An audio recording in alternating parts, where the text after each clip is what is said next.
एक घर के अंदर दो भाई होते हैं और उन दोनों भाइयों की पत्नियां जो होती हैं वो छोटी छोटी बातों पर लड़ाई क्या करती थी, झगड़ा क्या करती थी। बड़ा भाई तो अपने पास में ही नौकरी क्या करता था, अपने परिवार का खर्चा चलाया करता था, लेकिन छोटा भाई जो होता है वो घर से बाहर रहता है, केरल में रहकर अपने परिवार का लालन पोषण कर रहा था।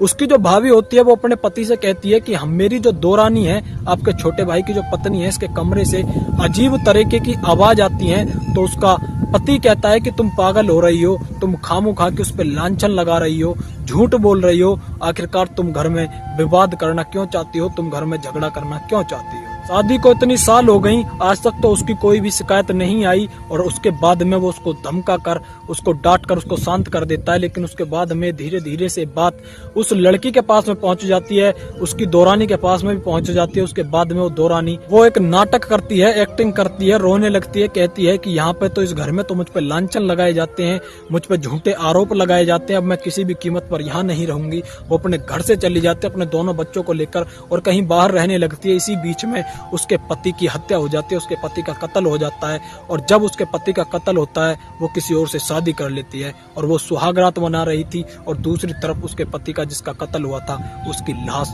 सड़ रही थी।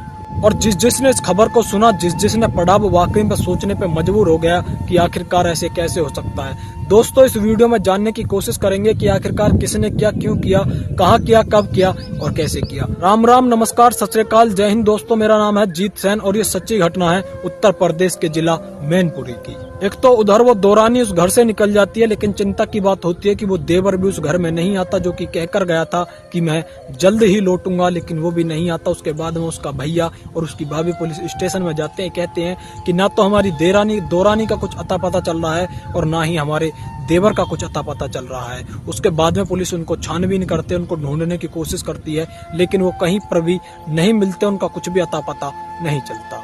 जब पुलिस वाले उनकी कॉल डिटेल निकलवाते हैं तो उसके बाद में एक नाम निकल कर आता है, जिससे कि उसकी दोरानी एक नंबर पे बहुत ज्यादा बात किया करती थी, घंटों घंटों बात किया करती थी। एक नाम निकल कर आता है जिसका नाम रिंकू होता है। जैसे ही रिंकू नाम आता है तो उसके भाभी और उसके भैया कह देते हैं कि ये तो इसकी मौसी का लड़का है, ये तो इसका रिश्ते में भाई लगता है। जैसे ही पुलिस वाले उस घर के दरवाजे को जाकर बजाते हैं, आवाज लगाते हैं, दरवाजा खुलता है और एक महिला उस घर से निकल कर आती है, दरवाजा खोलती है, जिसकी मांग में सिंदूर भरा हुआ था, गले में मंगलसूत्र था और वो महिला कोई और नहीं बल्कि वो वही लड़की थी जो कि घर से फरार थी, वो उसी महिला की दोरानी थी।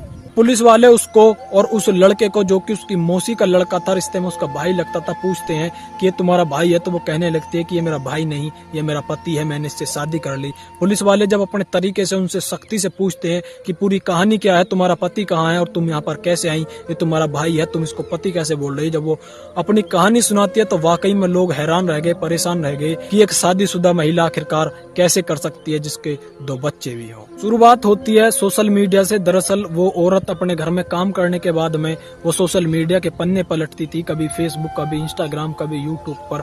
और इसी बीच में वो जो भी इंस्टाग्राम पर पोस्ट किया करती थी, एक लड़का उसकी सारी पोस्ट लाइक किया करता था, उसके पास मैसेज किया करता था। धीरे धीरे वो दोनों बात करने लगते हैं और वो लड़का कहता है कि मैं तुमसे मिलना चाहता हूँ, तुम्हारे करीब आना चाहता हूँ। तो वो कहती है कि मेरी शादी हो रखी है, साथ ही मेरे दो बच्चे भी हैं। तो वो कहता है कोई बात नहीं, मैं तुमसे फिर भी शादी कर लूंगा। इसी बीच में वो एक दिन अपने घर से बाहर आती है और एक मंदिर में वो दोनों के दोनों शादी कर लेते हैं। उसके बाद में वो जब भी उसका पति घर से बाहर जाता था तो वो उसके पास में जाता था, उसके घर पर जाता था। जब उसके भैया और भाभी और बच्चे पूछते थे कि ये कौन है, तो वो कहती थी कि ये मेरी मौसी का लड़का है।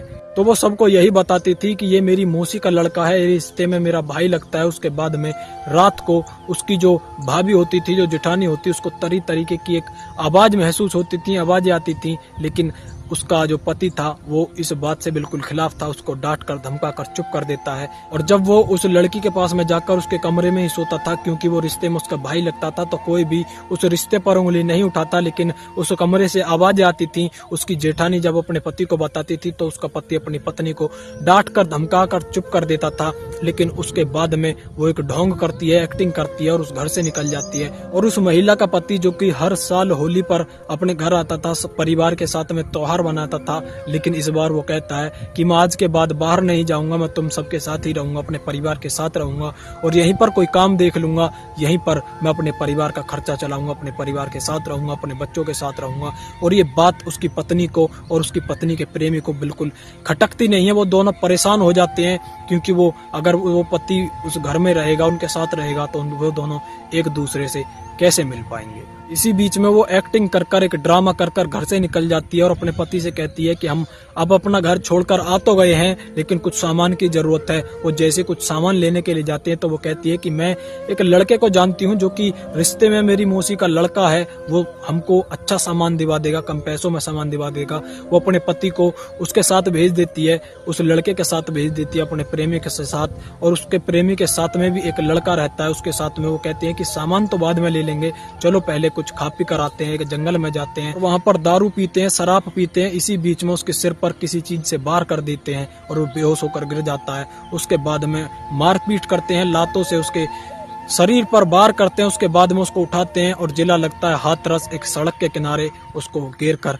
फरार हो जाते हैं, लापता हो जाते हैं। उधर पुलिस को भी ये सूचना दी जाती है कि यहाँ पर एक लाश पड़ी हुई है। पुलिस उस लाश को अपने हिरासत में लेती है और करीब करीब 72 घंटे तक, यानी 3 दिन तक वो इंतजार करती है कि अगर कोई आए, तो अगर कोई कह सके कि ये लाश हमारी है, हमारे परिवार का ही सदस्य है, तो वो इंसान इसको ले जा सकता है। लेकिन वहां पर कोई नहीं आता और करीब करीब 72 घंटे के बाद पुलिस वाले उस लाश का अंतिम संस्कार कर देते हैं। और ठीक जिस दिन उसका अंतिम संस्कार हो रहा था, उसी दिन ये कोर्ट में जाके दोबारा से शादी कर लेते हैं और ये बताते हैं कि हमने करीब करीब 1.5 साल पहले एक मंदिर में भी शादी करी थी, लेकिन उसके बाद वो कोर्ट में भी शादी कर लेते हैं। और ये जो कत्ल वो लोग करते हैं, वो देखने में ऐसा लग रहा था जैसे कि ये कोई हादसा है, कोई एक्सीडेंट है, किसी एक्सीडेंट में किसी इंसान की मौत हो जाती है। वो ठीक देखने में इसी तरीके का लग रहा था, लेकिन ये एक सोची समझी साजिश थी, एक सोचा समझा कत्ल था। हालांकि पुलिस ने उन तीनों को अपनी हिरासत में ले लिया और भारत का कानून जो भी कड़ी से कड़ी सजा उन तीनों को मिलनी चाहिए, वो उन तीनों को सजा